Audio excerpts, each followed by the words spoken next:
Bom dia de novo, gente. Vocês já receberam um bom dia de novo. Se você tem a sua Bíblia, por favor, Mateus 19.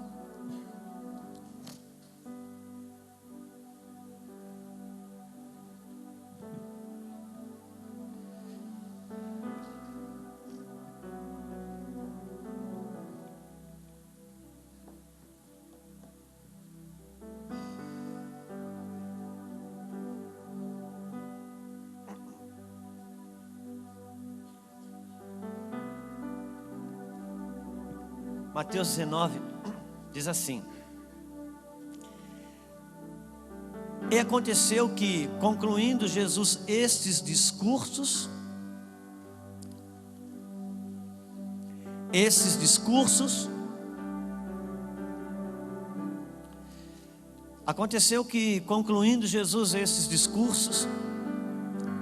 não tem como você ler, não tem como você iniciar um capítulo da Bíblia que tem uma frase inicial como essa, que diz: e aconteceu que, concluindo Jesus esses discursos, agora ele vai abrir uma nova realidade. Em cima do quê? Em cima dos discursos que ele acabou de falar. Então, para quem é um estudioso da Bíblia, é impossível que você possa entrar no cerne do que vai ser falado agora, se você não voltar para ler o capítulo anterior e pensar: que discurso o Espírito Santo está se referindo aqui? Amém? Às vezes a gente começa um capítulo da Bíblia dizendo assim: portanto, que tanto? Esse tanto que foi falado anteriormente. Então, não tem como eu entrar naquela verdade se eu não ler esse tanto, que é por causa daquele tanto que foi falado até aqui, que aquela verdade agora vai começar a ser aberta. Amém? Mas se a gente começa a ler portanto e vai ler só a verdade que foi aberta, sem entender que ela está sendo alicerçada num tanto que foi dito até ali, eu perco muita coisa. Amém? Então, só para nós entrarmos aqui, você vem no capítulo 18, porque é o início dos discursos de Jesus. E aí nós vamos entrar naquilo que o pastor Adriano Clava ministrou ontem de manhã aqui, aonde eles perguntam quem é o maior no reino dos céus para Jesus. E Jesus, ao invés de responder, eu não sei se você tem essa percepção, parece que Jesus nunca responde simplesmente o que foi perguntado. Parece que ele responde uma outra coisa que não foi perguntado. As pessoas fazem uma pergunta para Jesus e ele começa a contar uma história que parece que não tem nada a ver. Mas aqui eles perguntam para Jesus: qual é o maior no reino dos céus? E agora Jesus começa uma construção de explicar sobre quem é o maior no reino dos céus. E na construção de explicar quem é o maior no reino dos céus, ele começa falando que ele puxa uma criança, e ele fala que, em verdade, versículo 3: em verdade vos digo que se não vos converteres e não vos fizerem como uma criança, de modo algum entrareis no reino dos céus. Só que não é para a gente ser criança, amém? Porque se Jesus, o reino de Deus fosse só de criança, Jesus não deixava ninguém ficar adulto, ele fazia só criança na face da terra. Então o reino de Deus é em Marcos fala que fosse para que sejamos humildes como uma criança. Então a ênfase não está na criança, mas está na humildade. Porque só criança fecha o pau, briga, descabela, vem um adulto para desgarrar, aí põe um de cada lado de castigo. Daqui a pouco a gente desapercebe, cadê? Não está mais nenhum naquele canto do castigo, nenhum outro está no canto do castigo. Cadê as crianças? O que elas estão fazendo? Estão brincando de volta. Coisa impossível que a gente consegue fazer. Se a gente briga como adulto, já não se fala mais. E agora dali para frente é difícil. Aliás, tem muitos pais que as crianças brigam, eles entram na briga, ficam de mal, e as crianças estão brincando, e eles estão de mal até hoje. Então são essas questões que Jesus está falando, amém? Por isso que o reino dos céus é como uma criança, porque Paulo diz assim: irmãos, Na malícia, sede meninos, mas no entendimento, não. Na malícia, sede menino. O menino, a outra criança puxa o cabelo, joga uma pedra, sai sangue, grita, chora na hora, mas daqui a pouco ele não fica pensando, não constrói uma amargura, nada, está brincando de novo. Nisso seja menino. Agora no entendimento seja adulto. Então ele fala, Jesus vai falando a respeito do reino de Deus, ele vai falando a importância das crianças, dos meninos. E ele vai construindo. Aí no versículo 15 em diante, ele vai falar a respeito que seu irmão pecar contra ti, aí vai falar a respeito do perdão. Amém? No versículo 23 em diante, ele vai falar a parábola do cobrador incompassivo. Quantos se lembram dessa parábola? Camarada devia uma dívida impagável, se quebrantou, pediu perdão, ele ia ser preso e foi livre. Amém? Sai dali, livre da cadeia, porque se relacionou com o quebrantamento, com o perdão. Embora fosse devedor, embora estivesse naquela hora sendo um injusto, no momento seguinte ele encontra alguém que lhe devia uma pequena dívida. Aí ele decide não se relacionar com o quebrantamento, não se relacionar com o perdão. E ele, no implorar do devedor pedindo perdão da dívida, ele nega esse perdão e ele põe esse credor dele na cadeia. Todos conhecem essa história. Aí o grande credor fica sabendo, chama ele: escuta, eu não lhe perdoei uma dívida impagável, por que você não perdoou a dívida dessa pessoa que te devia pouco? E agora, daí ele acabou sendo preso aos verdugos.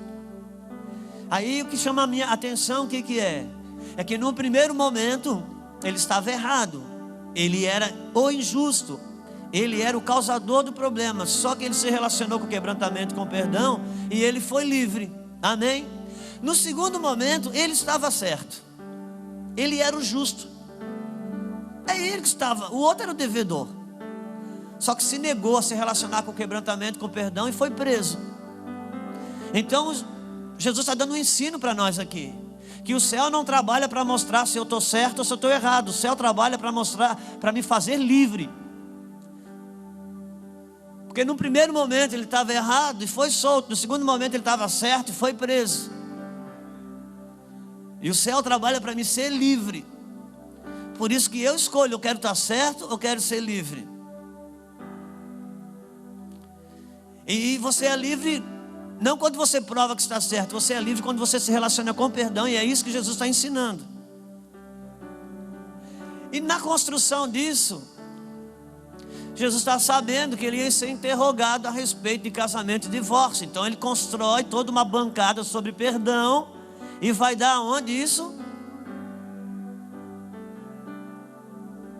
Ele fecha o capítulo 18, versículo 35, dizendo: assim vos fará também meu Pai Celestial, se de coração não perdoardes cada um a seu irmão as suas ofensas.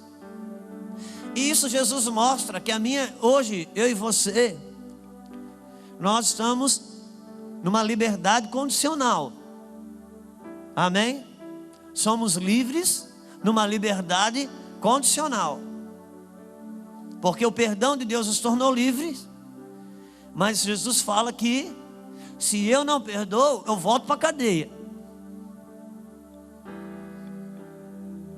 Ainda que livre, eu volto para a cadeia. Então a minha liberdade é condicional. Eu volto todo dia lá, tenho que passar no fórum só para assinar.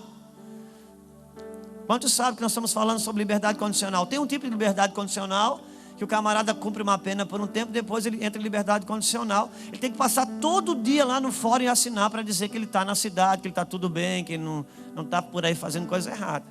E é isso, nós passamos todo dia e tem que passar lá no fórum e dizer: Senhor, perdoei todo mundo hoje. Ah, então tem mais um dia de liberdade. No outro dia volta lá: Senhor, está tudo certo, fui ofendido, mas já perdoei. Ah, então está livre. É uma liberdade condicional. Aleluia. Então ele está aí, os fariseus chegam nele para falar sobre casamento e divórcio. E ele entra dizendo: e aconteceu o quê? Concluindo Jesus esse discurso, saiu da Galiléia e dirigiu-se aos confins da Judéia, além do Jordão. E seguiram-lhe muita gente e curou-os ali. Então chegaram ao pé dele os fariseus, tentando-o, dizendo-lhe: é lícito ao homem repudiar sua mulher por qualquer motivo? Ele, porém, respondendo, disse-lhes: não tendes lido que aquele que os fez no princípio, macho e fêmea, os fez? Fez o que? Macho e fêmea. Glória a Deus. Isso aqui é importante saber, que Deus nos fez macho e fêmea. Só que antes ele está falando que ai daquele que escandalizar os pequeninos. Eu estou muito feliz de poder estar ministrando de manhã, porque estava escalado para a noite.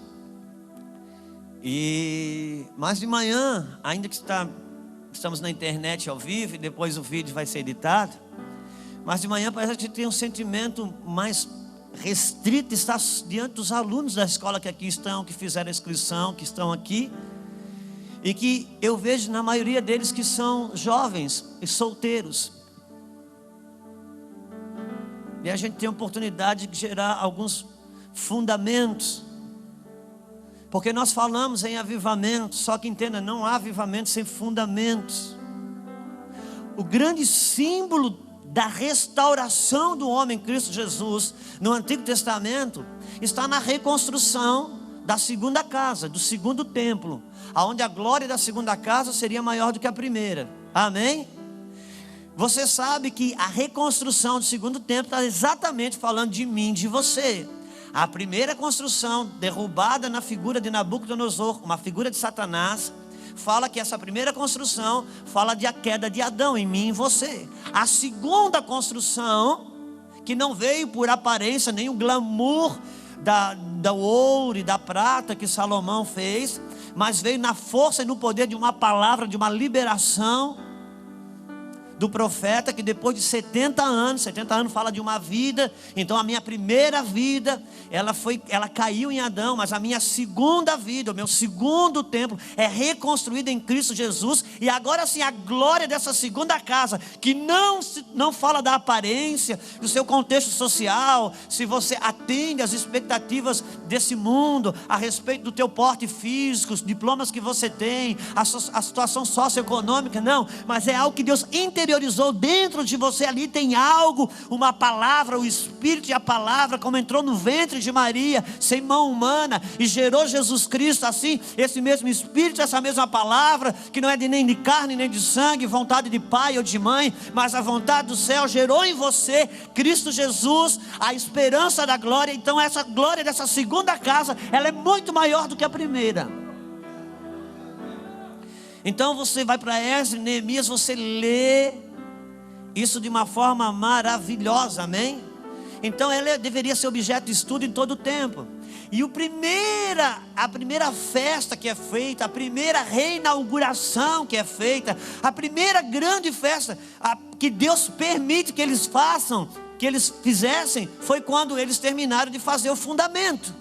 Quando eles terminaram de fazer o fundamento na reconstrução da segunda casa, então foi feita uma grande festa, uma grande inauguração fantástica. Porque para o céu só vale fazer festa e comemorar quando tem fundamento. A partir do fundamento, então Deus já diz: agora você já pode comemorar alguma coisa. Agora, se não tem fundamento, tem oração em línguas, tem festa, tem dança, tem música, mas não tem fundamento, não comemora não, porque ainda não tem motivo para comemorar. A comemoração vem a partir de que implantam-se os fundamentos. Amém?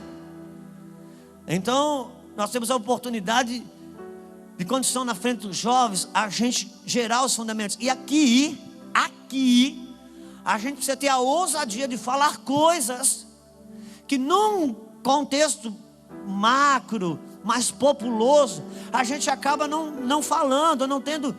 Eu não sei se a oportunidade tem, mas talvez não tenhamos a coragem. Por quê? Porque quando você hoje na igreja brasileira, você fala sobre verdadeiros fundamentos do reino de Deus, você como disse o pastor Fernando aqui anteriormente, você vai acabar se tornando estúpido com alguns. Então hoje, para falar para os filhos acerca de fundamentos do reino, você corre numa linha muito fina, porque você vai ser estúpido com os pais dessas pessoas que estão ouvindo isso e que estão na igreja muitas vezes.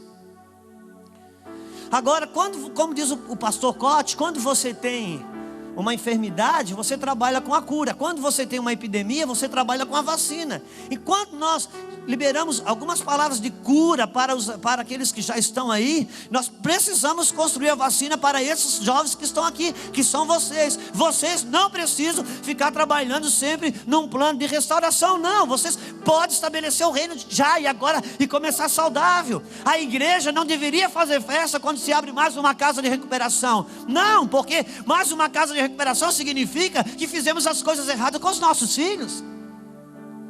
Tá, então não vamos trabalhar para a casa de recuperação? Vamos, mas sempre entendendo que é um mal necessário, não é o modelo ideal. O restaurante comunitário, que bênção, glória a Deus, toda a igreja tivesse uma, mas é um mal necessário, não é o modelo ideal. Para o reino, em cada rua que tem alguém do reino de Deus, não deveria ninguém passar fome, e isso dispensaria a necessidade de um restaurante comunitário. Ministério de jovens, ministério de crianças, ministério de casais é bom, mas é um mal necessário, porque a igreja é uma família, ela não tem que faccionar, mas hoje precisa, mas não como modelo ideal, um mal necessário. O problema é que quando se abre uma concessão para o mal necessário, parece que depois daquilo vira a regra de vida abençoada. E isso está errado. Quando o apóstolo Paulo diz, olha, se for para se abrasar, melhor que case, isso não é uma orientação de uma vida abençoada. Isso Paulo está dizendo, está fazendo uma especificação entre o mal maior e o mal menor. Paulo está dizendo, se for para você se abrasar e ficar aqui se abrasando com esse, com aquele, espalhando demônio para muita gente, então casa logo, fica com esse demônio só entre dois, ali dentro dessa aliança de casamento, porque a seu tempo pode ser que se arrependa e haja cura, quem sabe as coisas melhorem. Quando uma prefeitura ela diz, olha, quando a prefeitura te oferece uma seringa, ela não está dizendo, olha, você se drogue, drogar-se é bom. Não, ela está pensando o seguinte, se você não consegue ficar sem a droga, então fica esse mal só com você, não passa isso para frente não. E o problema que Deus teve sempre foi esse, na expressão da sua misericórdia e abrir concessões para que pessoas continuassem vivas, acabou que no seu futuro, aquilo se tornou uma espécie de autorização, ou algo como para uma vida abençoada, e não é. Concessão ainda é concessão, amém? A concessão ela é aberta quando alguém por algum fim não conseguiu viver ou entrar naquilo que seria a plenitude da proposta ali inserida. Então se abre uma concessão para que não se jogue para o lado de fora aquele que nasceu para viver para o lado de dentro. Então a igreja ela deve sim abrir quando precisa concessões, porque a igreja ela é um corpo inclusivista, mas isso não pode ser um trabalho ou vendido como algo que é o modelo ideal, amém? Irmãos, quando você ouve um testemunho de alguém que foi para o mundão, viveu nas drogas e virou bandido, seja como for, e às vezes até se criou na igreja, e a pessoa vem e depois ela se converte, ela se torna um pregador, e quando ela fala o testemunho dela é lindo, é maravilhoso, é uma coisa fantástica, amém? Ali está mostrando a misericórdia de Deus, o amor de Deus, que perdoa pecado, que o resgate de Deus triunfa sobre todas as coisas. Só que às vezes nós valorizamos tudo, tanto isso, que parece que aquela menina que está na igreja, com seus 16, 17 anos, desde criança na igreja, se esforçando para não viver no pecado, às vezes ela tem vontade de desviar para receber a glória daquele que se converte depois lá na frente. Tem gente que está na igreja, tem uma filha de 8 anos, que ela está tentada a pensar, meu Deus, que coisa chata assim, parece que não tem valor a nossa vida aqui. O valor tem aquele que vai primeiro para o mundão, depois volta, porque daí a igreja solta foguete com o testemunho dele. Só que depois que se converte, passa muito mais tempo reconstruindo e reparando o débito que construindo crédito. Por isso nós precisamos entrar com os fundamentos corretos sobre a vida de vocês, para não viver uma vida de reparação, viver uma vida de construção. Trabalhar para cima e não para baixo. Hoje eu passo mais tempo usando a cruz de Cristo para me desgarrar das coisas que me prendem, desfazer as mochilas que estão nas minhas costas, de que realmente construindo alguma coisa para frente. Só que decidimos que experimentamos a misericórdia e o amor de Deus, mas agora estamos estabelecendo um fundamento. Precisamos ser sinceros e verdadeiros com vocês, que são os nossos filhos. Dizer, isso não, nós sofremos danos até hoje, temos ônus sobre as nossas costas, coisas que nós não vamos experimentar em Deus por conta disso. E os jovens precisam saber disso, e cada vez que sabem disso, a carga de responsabilidade aumenta para vocês, queridos. Um dia, um rei da Babilônia, ele deu um letreiro na parede, e ele ficou assustado com aquilo ali. Como é que chama lá aquela frase, pastor? Mene, mene, tekel, parsi, que quer dizer, pesado fosses na balança e fosses achado em falta. E ele ficou apavorado, e a mãe queria saber aquilo. A mãe dele disse: não se preocupa não, meu filho. Existe um homem na Babilônia, e o teu pai teve uns sonhos, umas coisas, ele revelou tudo. Onde é que está esse homem? Ele está jogado, porque o teu pai morreu, a outra geração veio e desconsiderou ele como profeta. Ele está aí. Aí manda chamar, e esse homem, quando encontra Daniel, diz: és tu ainda o mesmo, Daniel? Porque a Babilônia, a primeira coisa que ela fazia quando as pessoas chegavam lá, o povo de Jerusalém, era mudar o nome deles, que a Babilônia trabalha para mudar a sua identidade. Por isso que vocês são jovens que estão aqui, se neguem a fazer o futuro de vocês pautado num teste vocacional, que a Babilônia diz que você tem aptidão para isso, vai ser isso. Não, você vai ser o que Deus estabeleceu para você ser.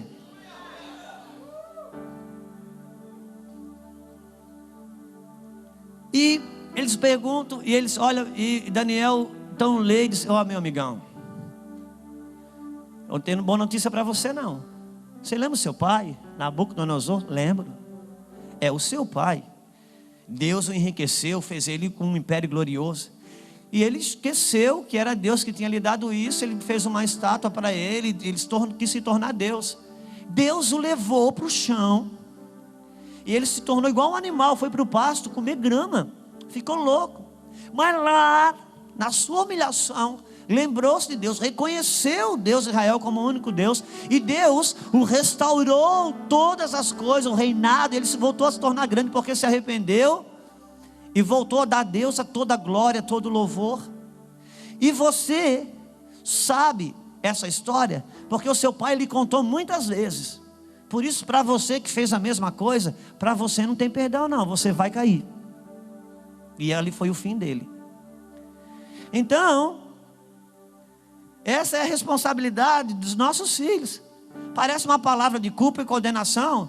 Talvez eu não esteja conseguindo comunicar isso de uma forma melhor, para que fosse uma palavra de encorajamento, seja como for, e que o Espírito Santo faça isso em você. Mas essa é verdade para minha filha. É verdade para ela. Porque ela já sabe, esse Nabucodonosor aqui já pastou comendo e disse: Deus, misericórdia. E ela sabe disso, o que é comer na mão do diabo. Para ela, não está muito fácil agora a verdade para ela com relação a Deus, porque ela já sabe como é que é comer na mão do diabo. Aí isso não anula a misericórdia de Deus, por favor, não me ponha nesse lugar. Então, hoje, quando a gente busca trazer alguns fundamentos, cada vez que eu preciso trazer um fundamento do reino em sua verdade total, eu me denuncio a mim mesmo diante dos nossos filhos. E precisamos que os pais dessa geração tenham essa coragem. Não adianta eu querer justificar para minha filha que eu casei com 15 anos de idade, fugi de casa, me juntei. Mas filha, naquela época era diferente, porque agora a filha E o filho quer se sentir no direito de sair, de namorar antes do tempo e tudo mais, pautado da realidade do pai e da mãe. E o pai e a mãe querem justificar que naquela época até que isso dava, era possível, tenta explicar bem a sua história. Não, não, não. Se ajoelha, pede perdão, diz: filha, eu pequei, não pequei somente contra Deus, não. Eu pequei contra você, o seu sangue, o meu sangue que eu devia depositado dentro da aliança. Antes eu misturei com o altar da imoralidade, da rebeldia. Eu me arrependo diante de Deus, eu me arrependo diante de você. Por favor, se precisar, em última instância, pede, põe a mão na minha cabeça e ora por mim. Depois eu, como pai perdoado, eu te abençoo. Temos que ser verdadeiros diante dos nossos filhos. Não dá para a gente querer justificar as coisas. Dizer: eu estou na concessão, meu filho. Eu estou na concessão. Você não precisa estar. Você não precisa viver na cidade de refúgio. Tem toda a nação da terra que emana leite e mel para você viver. Amém? Meu Deus, que coisa louca. Mas vocês, filhos, vocês não precisam comer na mão do diabo que a gente comeu, não. Por favor. Quando você vê um testemunho muito tremendo, que exalta aquilo, o cara que fica: ó, tiro aqui, ó, tiro aqui, ó, tiro aqui, bebi esse sangue, bebi aquele sangue, tal. E depois de 1h30, falta 5 minutos no final, você, e Jesus me libertou. O diabo sai enorme, Jesus passou ali no final e fez alguma coisa. Não, não, não. Nós não podemos glorificar o pecado. Não podemos glorificar a desobediência.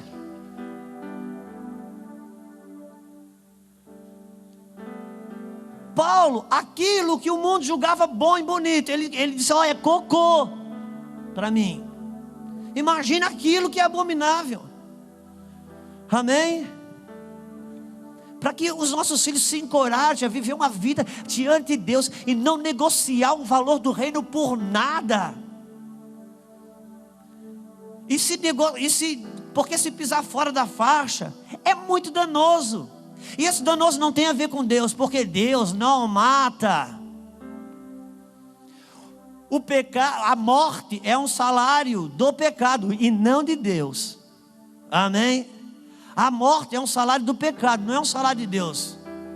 É Deus que mata a gente quando a gente peca. Quando a gente peca, quem é que mata a gente? O próprio pecado.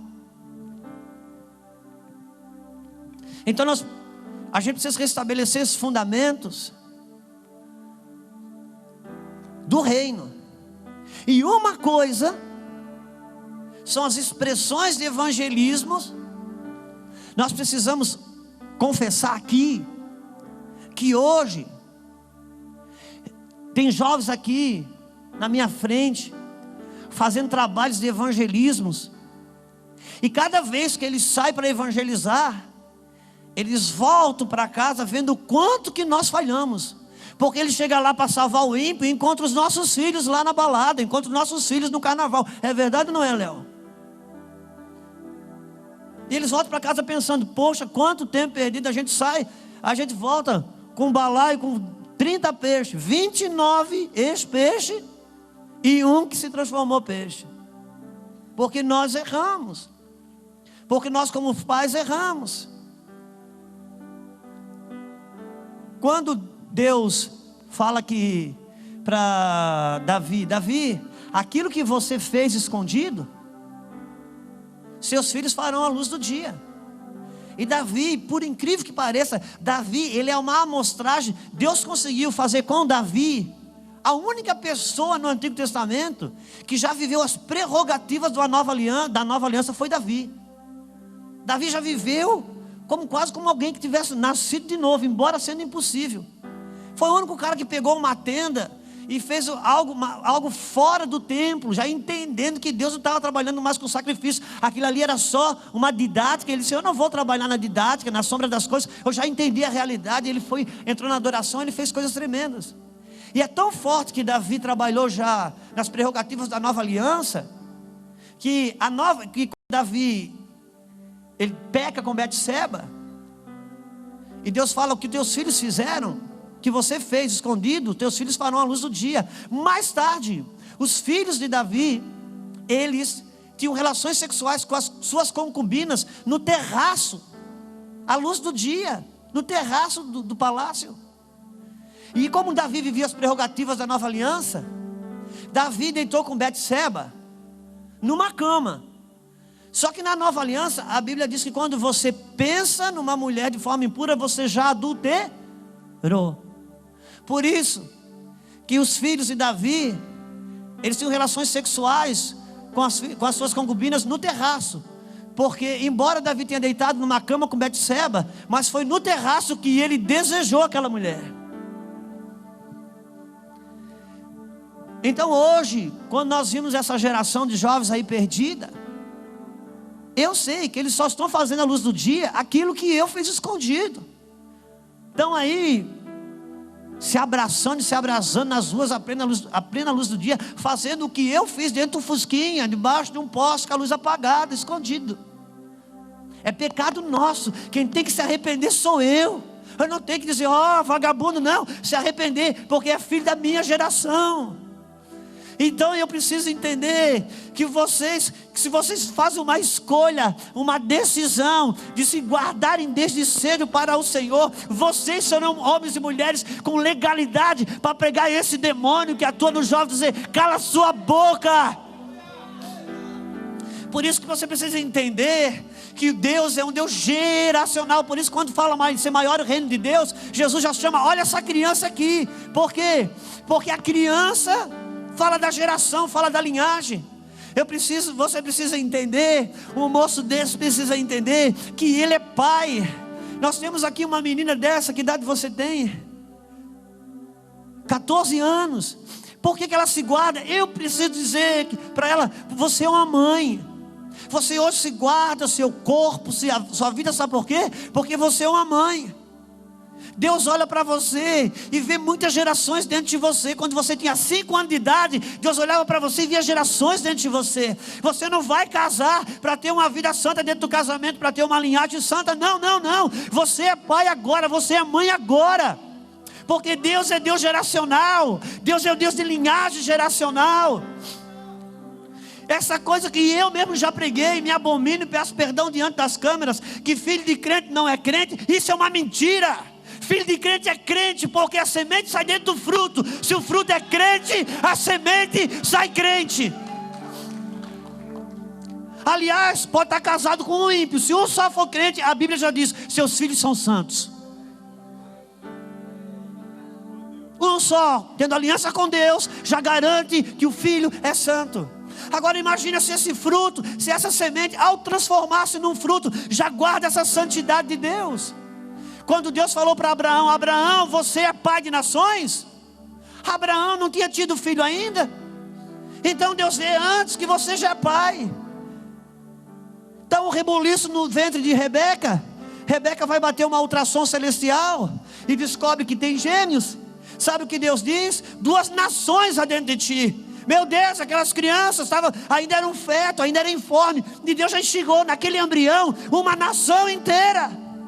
Porque é assim que Deus vê. Deus não vê o cara que é porque eu sou pai, porque eu tenho filha. Não, não, não. Deus já vê você agora como um pai, como uma mãe. Te guarda, porque aí dentro vai brotar uma linhagem poderosa para Deus.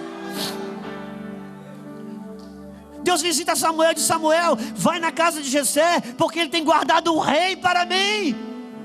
Eu olho para a Amandinha que está ali, 5, 6, 7 anos. Meu Deus, quantas coisas tem dentro daquela menina. Ela é uma maçã, que quantas sementes tem ali dentro. E eu posso, por revelação, cortando uma maçã, saber quantas sementes tem dentro. Agora só Deus sabe quantas maçãs tem dentro de uma semente. E essa semente é você que é solteiro ainda. Deus sabe a linhagem que ele tem com você. Você está sendo preservado para isso. Você acha por que o diabo levanta tantos filhos do inferno para abusar sexualmente de crianças? Por quê? Se depois deixa, se está no mundão, quando for adulto já vai se quebrar todo nesse mundo pecaminoso. Não, mas se ele puder estragar a semente, ele estraga toda uma lavoura. Por isso que nós trabalhamos para guardar. Você é pai, você é mãe, te guarda. Então Deus fala para Manoá e para a mãe de Sansão, vocês vão ter um filho consagrado desde o ventre. Ele é separado, tem um propósito específico para ele. E a mãe fica toda maravilhada, que mulher gosta de Pentecostes, mover, cai no espírito e tal. E o pai diz, não, espera, Se esse filho é diferenciado, Deus escolheu para ser consagrado, eu quero saber como é que nós vamos criar essa criança. E o anjo volta, e a mulher, eu acho que Manoá não orava muito, porque o anjo tinha que aparecer para a esposa. Mas daí chama a mulher, o homem pergunta para o anjo: como que deve ser o modo de nascer desse menino? O modo de viver dele. Então o anjo responde: a mãe não poderá isso, a mãe não poderá aquilo. Como a mãe vive é que decide como o filho será.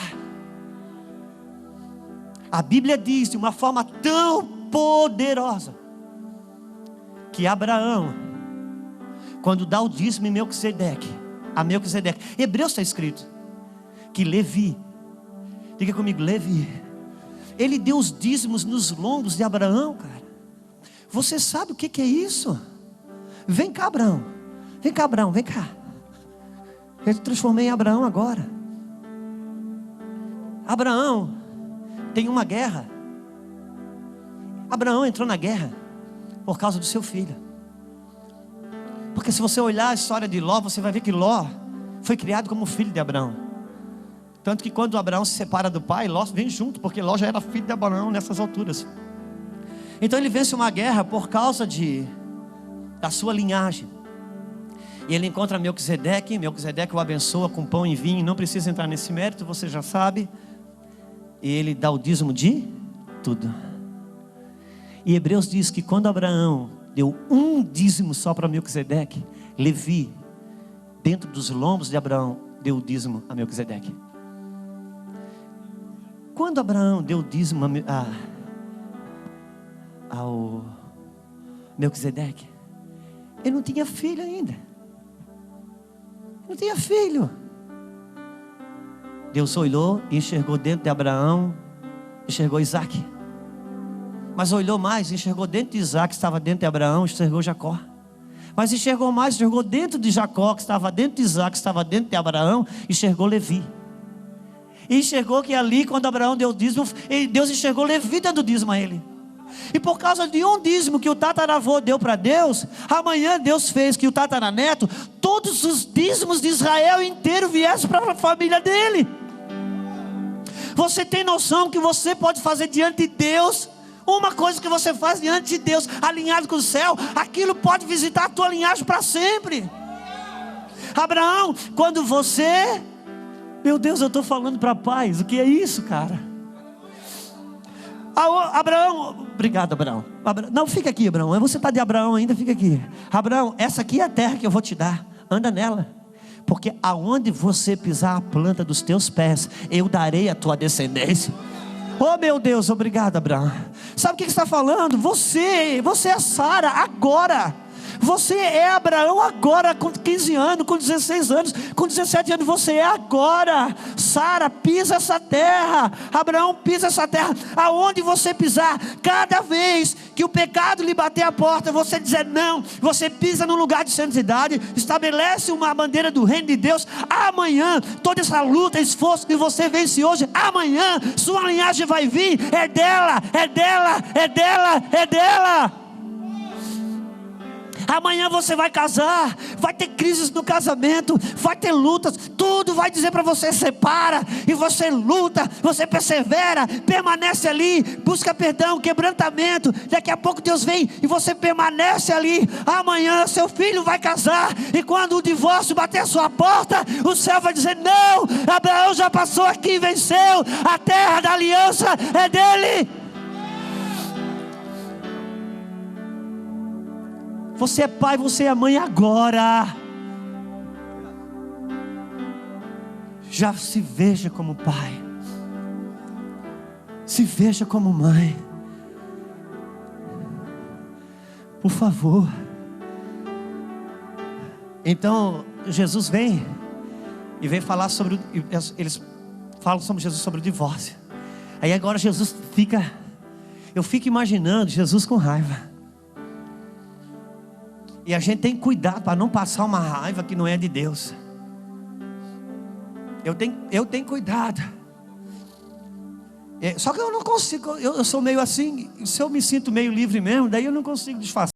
Esse sou eu, com jeito estressado muitas vezes.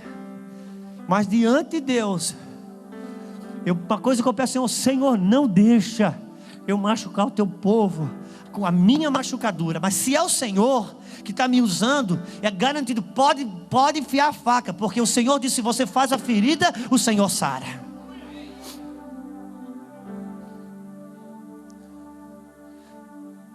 E eu digo: Senhor, não deixa, porque Deus me levantou com o encargo, gente, de ministrar casamentos e famílias. E eu vou te dizer uma coisa, eu me esforço muito hoje para olhar para o céu, porque quando eu olho para a terra, eu tenho vontade de desistir.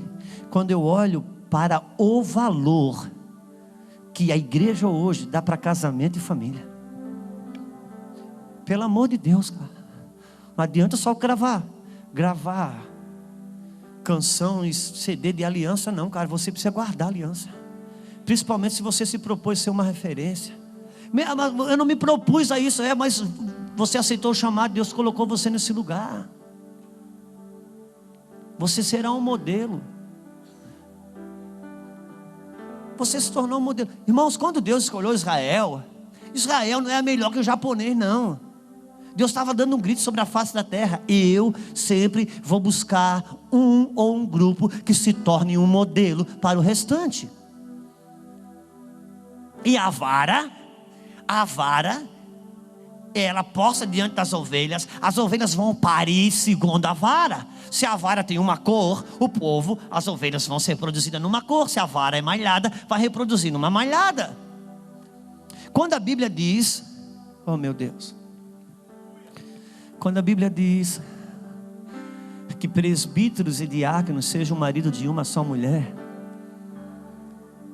eu não sei a você, mas se você é um bom advogado e você lê numa constituinte que para a igreja maridos e diáconos, presbíteros e diáconos sejam o marido de uma só mulher, eu não sei.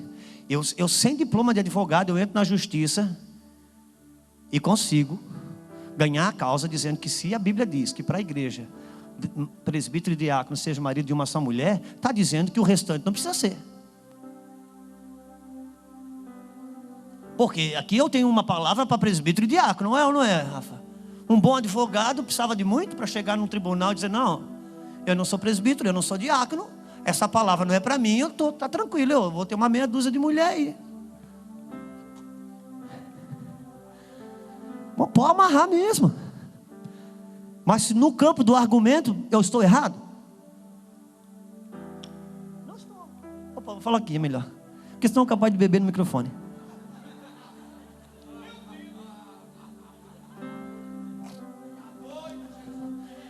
Quando a Bíblia diz, irmãos, presbíteros e diáconos sejam o marido de uma só mulher, a Bíblia está dizendo o seguinte, irmãos, quando a igreja nasceu, a igreja estava debaixo de 3 fortes, poderosas e influentes culturas: judaica, grega e romana. Ambas, as 3, tinham muita abertura para a poligamia. Cada um com seus motivos, mas tinha abertura para a poligamia. Então não adianta nós pensarmos que a igreja primitiva era todo mundo marido de uma só mulher, não. Ali onde Paulo pregou, fora de Jerusalém, a primeira igreja, havia muito homem que se converteu, que tinha várias mulheres. E vinha para o culto, o cara vinha com 4, 5 mulheres, tinha uma fila de cadeira só para ele, porque era da cultura, e todos batizados no Espírito Santo.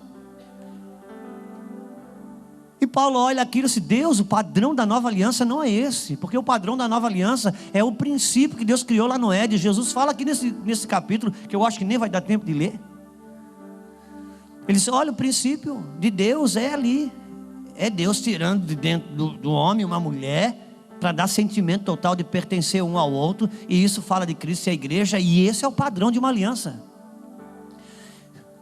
Paulo fala Espírito Santo, e agora? Então é simples, o Espírito Santo. Paulo libera uma palavra e define aí que presbítero e diácono sejam o marido de uma só mulher. Porque nós vamos mexer nos modelos. Se nós mexermos no modelo, Paulo, com o tempo, toda a massa vai ser reproduzida nesse modelo. Porque se nós formos criar essa regra agora, passamos tanto esforço para pregar o evangelho e salvar, agora vamos botar para o lado de fora. E a igreja é inclusivista, não é exclusivista, mas vamos conservar os modelos, porque é uma questão de tempo para que se reproduza. Por isso que no símbolo na restauração de Esdras e Neemias, depois que restaura o fundamento do templo, restaura os muros, restaura os templos, restaura o sacerdócio levítico, restaura todo espiritualmente todas as coisas. O último capítulo de Esdras e o último capítulo de Neemias, Deus fala, ó, agora vocês pegam e despedem todas as mulheres estrangeiras e todas as mulheres estrangeiras com seus filhos e as esposas, manda embora. Agora você imagina naqueles dias, irmãos, quantas mulheres estrangeiras que já estavam convertidas ao Senhor, servindo a Deus com temor, tiveram que ser despedidas. E quantas mulheres hebreias, já desviadas, já com o espírito da Babilônia, tiveram o privilégio de ficar. Porque aquilo ali não era uma medida de mostrar quem era bom, quem era ruim, quem temia Deus, quem não temia, quem era aprovado por Deus, quem não era. Não era. Era uma medida de preservação do modelo. Agora que arrumamos tudo, vamos arrumar um modelo de casamento, porque agora que está tudo arrumado, então vamos trabalhar um modelo para reproduzir a próxima linhagem, a próxima geração. Então era um trabalho de conservação do modelo, não era um trabalho de aprovação de pessoas. Então, irmãos, é preciso que fique claro aos jovens, quando eu falo hoje e sou tão radical com a questão da primeira aliança de casamento, eu não estou aqui aprovando ou desaprovando pessoas. Eu estou buscando, diante da face de Deus, a preservação do modelo correto que Deus estabeleceu para reproduzir a próxima geração. Não estamos falando que é bom, que é ruim.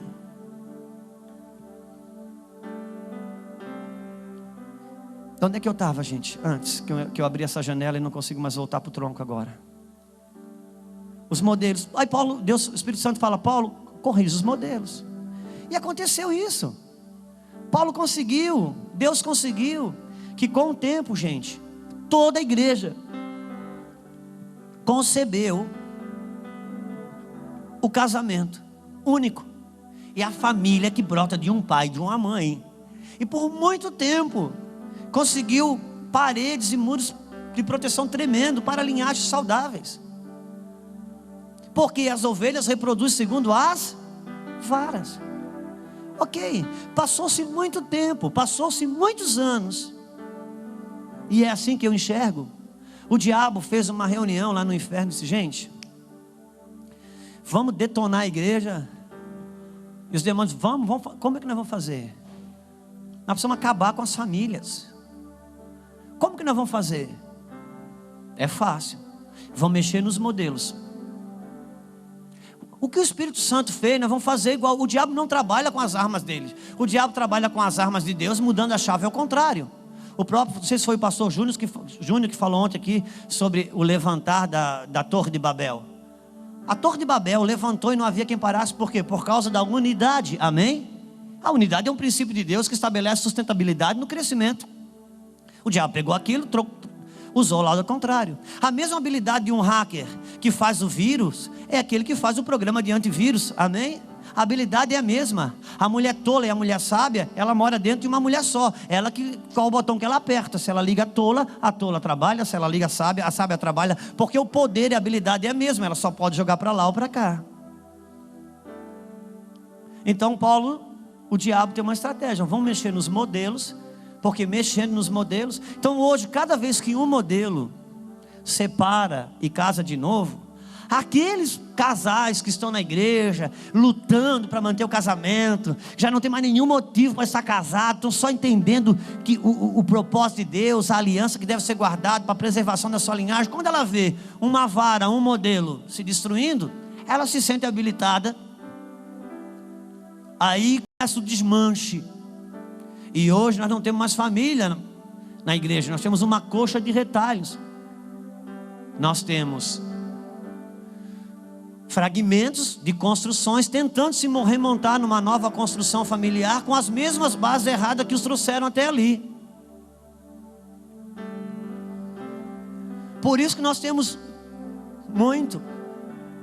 Então, quando se trabalha com o conceito de preservação de uma aliança só no casamento, eu estou preservando o modelo e o conceito. Eu não estou aqui me sentindo qualificado por Deus para reprovar essa pessoa e aprovar aquela. E nem eu a mim mesmo me julgo, dizia o apóstolo Paulo. Nem eu mesmo me julgo. Uma coisa eu faço: a cada dia, esquecendo as coisas que para trás ficam, eu prossigo para o alvo. Porque não vai ser por causa do Juscelio que eu vou me jogar no inferno agora, não. Pode pregar o que quiser, eu vou continuar acreditando, eu vou para frente. Agora, tem o encargo de fazer preservar o modelo original de Deus, o conceito original de Deus. Amém? Alguém me diz um amém, porque senão eu vou ficar frustrado, irmão. Obrigado, Rafa. Eu vou terminar só lendo por causa do horário. Mateus 19. Nós estamos com que horário aí, por gentileza? 12:25, eu tenho uns minutinhos ainda. Tenha paciência. Vamos para frente então. Eu não sei onde é que eu estava. Versículo 3. Então chegaram ao pé dele os fariseus. Esses fariseus aqui eu já acho que já estavam em meio caminho de conversão, porque chegaram ao pé dele. Aleluia.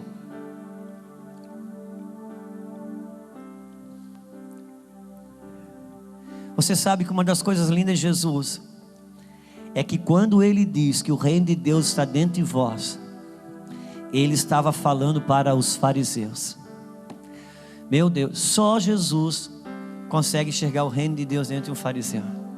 Que nível que falta nos chegar ainda. Nós vamos chegar lá.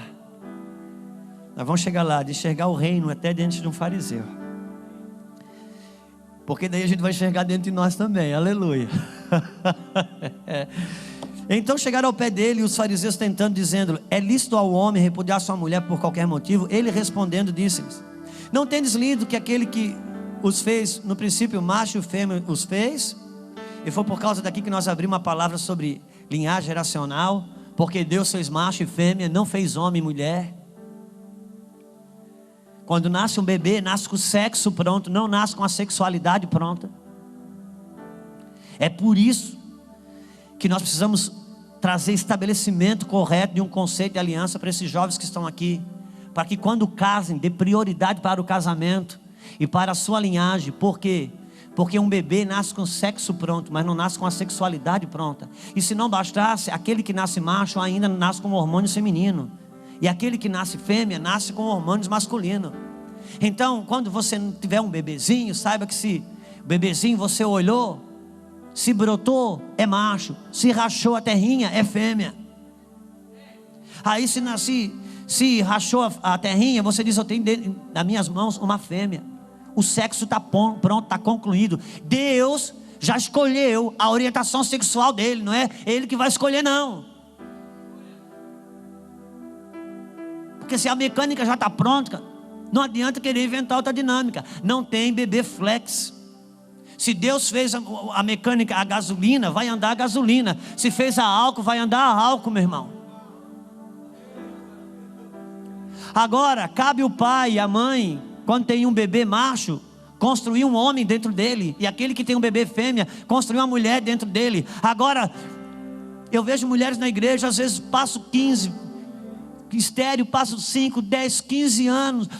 Eu não sei quantos pastores já impuseram a mão na cabeça daquela mulher, daquele casal, para eles ter bebê. E lá um dia, depois de 10 anos de casamento, 15 anos de casamento, o bebê vem, dá o nome de Samuel, filho da promessa, e Isaac, não sei mais o que. E com 2 anos de idade põe na creche.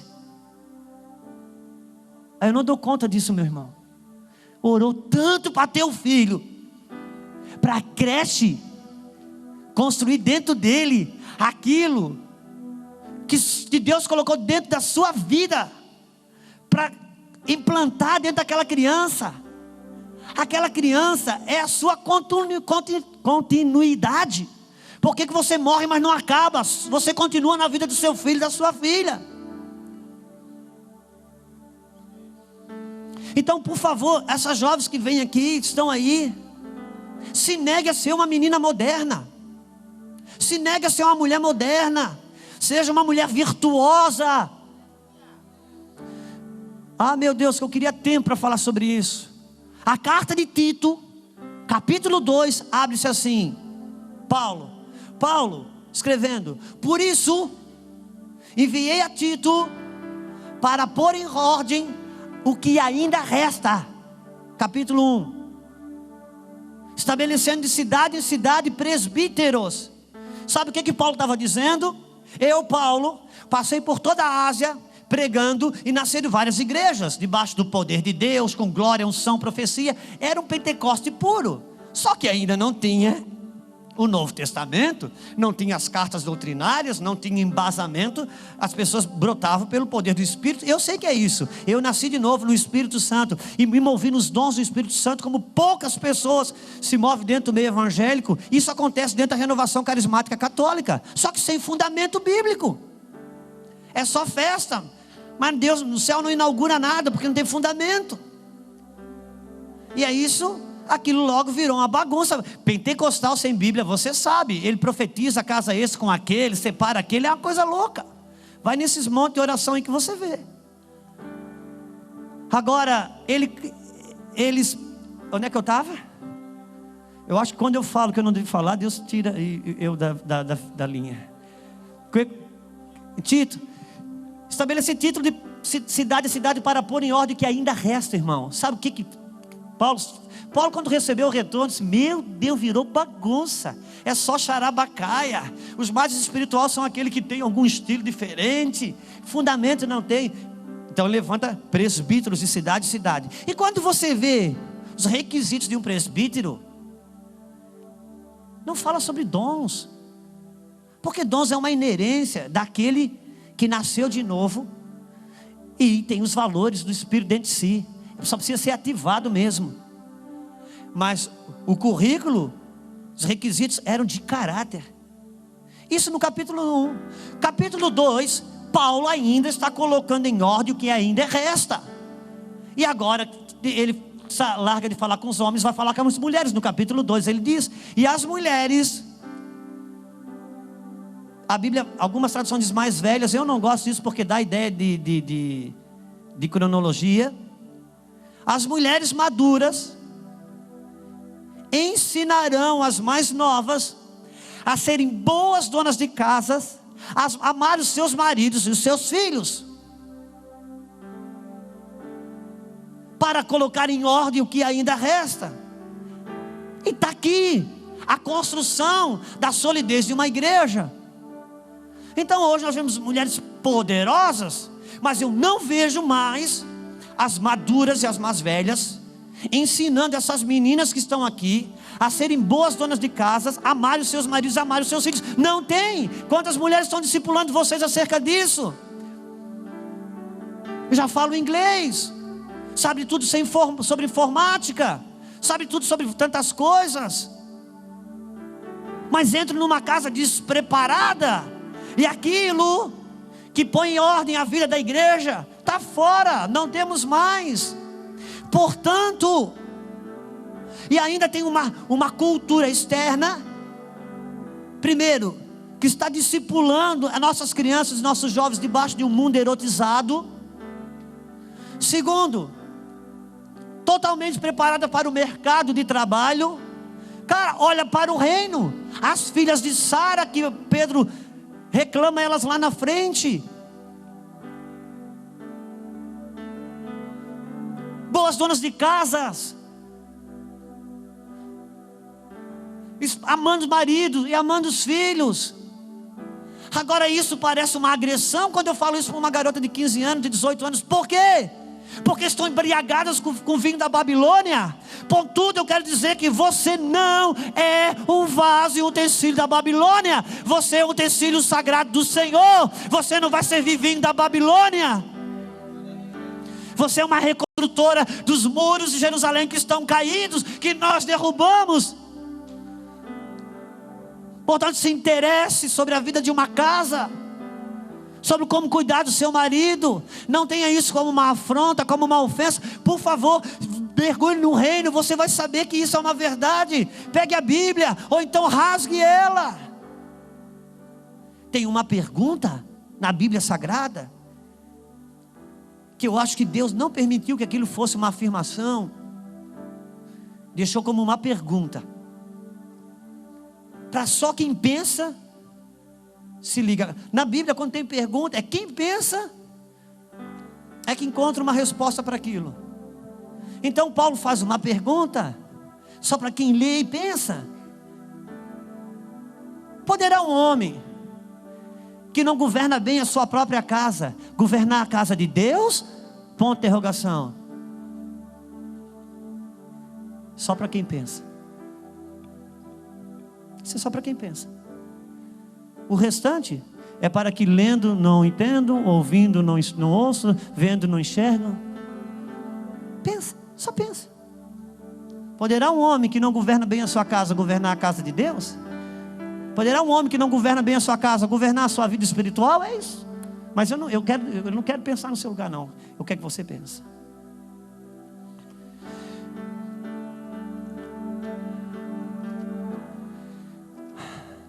Mateus 19 diz assim: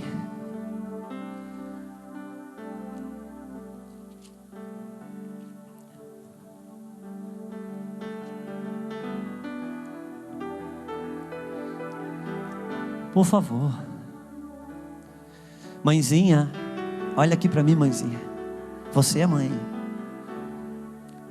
Quando você ter o seu bebezinho e você for dar uma papinha para ele, deixa ele saber que é você que está dando, tá bom? Deixa ele ver. Senta assim, ó, na frente, põe ele sentado aqui e você aqui, e você pega a papinha e dá para ele, e deixa ele ver que você está dando. Agora, se você estiver atrasada para o trabalho ou para o curso de especialização, e você precisar dar aquela papinha em 3 minutos, eu vou falar para você como é que você faz. Pega um tablet com a galinha pintadinha, põe assim na frente dele e vai dando. Ele come em 3 minutos e acha que a galinha pintadinha deu a comidinha para ele. E você sai e ele cresce totalmente desconexo dentro de você. Deixa eu falar uma coisa para você, mamãezinha. Deixa eu falar uma coisa para você. Tem um espírito dentro de você. Tem um espírito dentro de você que quando o teu bebê estiver no colo, aqui no seu peito, ele estiver chorando muito, aqui no seu peito, tem um recurso dentro de você aqui, que se você tem essa liga com seu filho, com sua filha, com seu bebê, tem um recurso dentro de você que diz: se o choro é dor de barriga, se o choro é dor de ouvido, se o choro é manha. Agora, criado nessa distância assim, leva para a Unimed agora. Já tem amoxicilina dentro de casa, vai jogando para dentro, porque você precisa. Você não pode perder o atraso da sua vida corrida. Não, mãezinha, é a sua linhagem. Você e a sua linhagem é uma coisa só diante de Deus. Jesus, ele não veio salvar uma multidão, não. Jesus veio salvar um homem chamado Adão, para que a sua linhagem, que ouve sua voz, seja salva. Jesus veio buscar o que se havia perdido, não os que se haviam perdido. Nós precisamos mudar algumas coisas. Infelizmente, você tem poucas referências de casamento, pai e mãe hoje na igreja. Agora, eu não quero dar para você uma arma para você amanhã tirar em mim. Eu quero dar para você a abertura de uma página para você entrar em lugar em Deus, que nós ainda estamos buscando recuperar, por causa dos muitos entulhos que nós colocamos antes de lixo. Nós estamos gastando tempo tirando lixo. Você não precisa deixar o lixo entrar.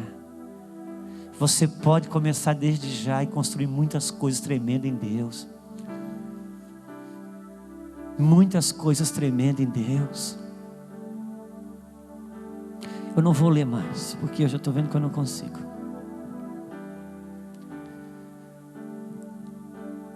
Tem um padrão de Deus para a mulher do reino. A Bíblia chega a falar coisas ali que eu não vejo nem ninguém ler. Ninguém lê. Ô Rafael, qual foi a última vez que tu ouvisse alguém no púlpito ler que se a mulher dando filho, ela já é salva? Dando filho. E ninguém, está no Novo Testamento, sabe quantos sabem disso? Porque parece um demérito isso, parece uma agressão isso. As mãezinhas que estão aqui, eu quero dizer uma coisa. Para aquelas que têm de 17 anos para baixo, eu não sei se no Brasil, conforme a eleição, o seu filho vai para a escola. Talvez ele não vá, se você for uma mulher do reino. Você vai ensiná-lo em casa.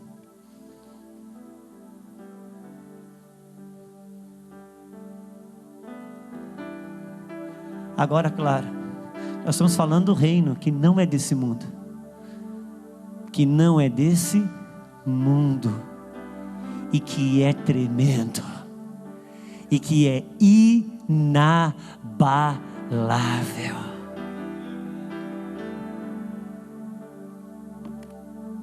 Que horas temos? 12h30, então vou gastar mais 10 minutos. Agora eu vou ler até o fim, eu não vou falar nada.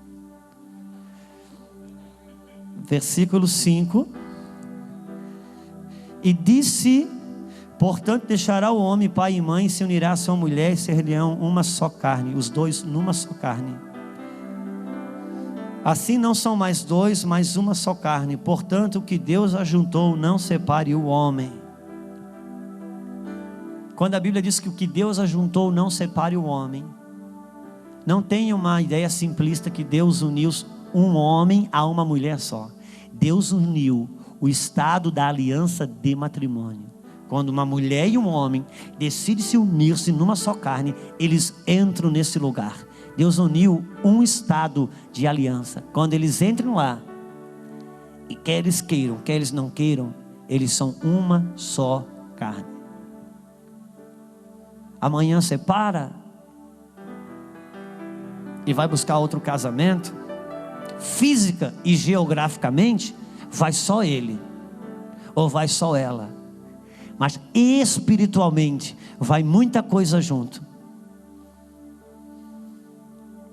Outro dia, entre tantas coisas, que uma moça solteira veio conversar comigo: pastor, encontrei um moço assim, tal, e queria casar, e ele já passou por casamentos e não sei o que o pastor acha? Eu digo: minha filha, isso aí é uma coisa, pelo amor de Deus, isso aí é uma decisão pessoal. Isso não é a Juscelie que escolhe, não. É uma decisão pessoal. Pois é, pastor, mas no caso dele, por causa dos históricos dele, e a Bíblia tem uma concessão para isso. É verdade, agora você falou tudo. Tem uma concessão para ele, para você. Você não precisa viver na concessão.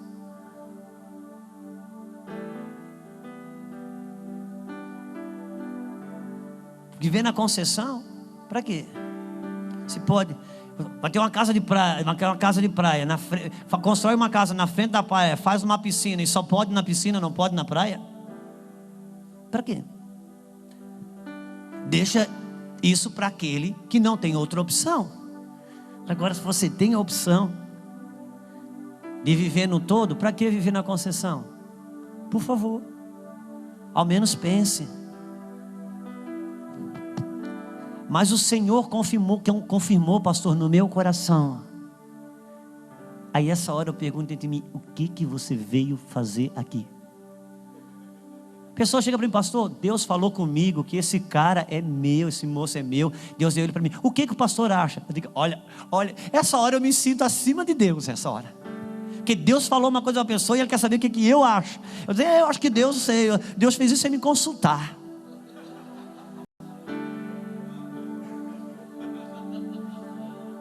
Está em rebeldia comigo.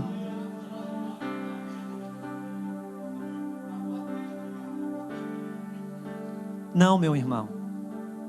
Casamento é uma escolha. Casamento é uma escolha. A minha Belzinha está aqui. Você acha que eu vou escolher o marido dela? Não. Tem um tipo de marido que eu penso para ela. Agora, qual? A escolha é dela. Então tem um tipo de marido que o pai pensa para você. Agora, qual? A escolha é sua. Qual? A escolha é sua. Não vou decidir a escolha.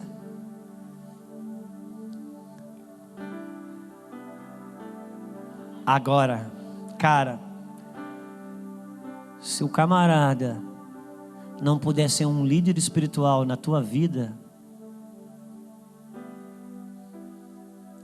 o padrão para o casamento é Cristo e a igreja. Se ele não puder ser um tipo de Cristo na tua vida,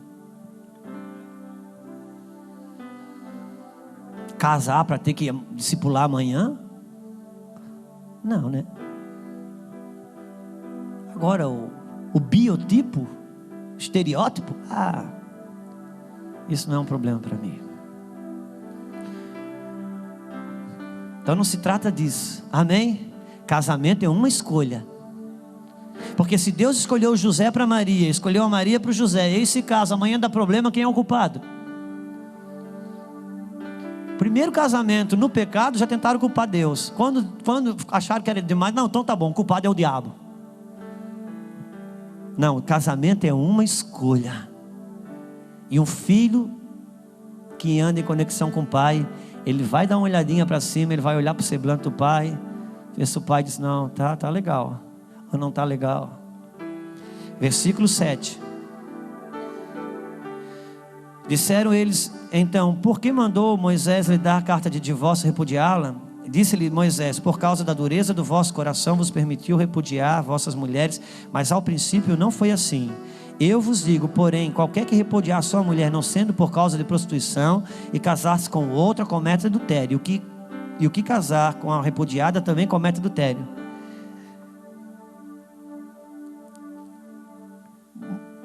Abre Marcos 10 rapidinho.